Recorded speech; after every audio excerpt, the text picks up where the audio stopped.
আসসালামু আলাইকুম রহমতুল্লাহি ওবরকাতুহু। আসসালাতু আসসালামু আলাইকা সাইয়্যিদা রাসূলুল্লাহ, আসসালাতু আসসালামু আলাইকা সাইয়্যিদা হাবিবাল্লাহ, আসসালাতু আসসালামু আলাইকা সাইয়্যিদা নবী আল্লাহ।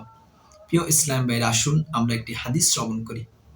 কিয়ামতের দিন আল্লাহ সুবহানাহু ওয়া তাআলা তিন শ্রেণীর লোকদের দিকে তাকাবেন না। আসুন আমরা শ্রবণ করি ওই লোকগুলো কারা।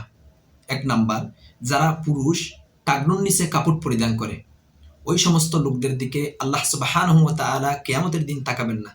অর্থাৎ আমাদের সমাজে আমাদের অনেক মুসলমান ভাইদেরকে দেখা যায় ফ্যাশন করার জন্য টাকনুর নিচে কাপড় পরিধান করে। আল্লাহ সুবহানাহু ওয়া তাআলা ওই সমস্ত ব্যক্তিদের দিকে কিয়ামতের দিন তাকাবেন না। দুই নাম্বার, যে ব্যক্তি অনুগ্রহ করে এবং পরে গিয়ে আবার কোটা দেয়, অর্থাৎ মানুষকে বিভিন্ন জিনিস দিয়ে হেল্প করে, দান সৎকা করে, পরে গিয়ে বলে আমি তোমাকে এটা দিছি ওটা দিছি বলে সমস্ত কথা বলে, যে ব্যক্তি কোটা দেয় ওই ব্যক্তির দিকে আল্লাহ সুবহানাহু ওয়া তাআলা কিয়ামতের দিন তাকাবেন না।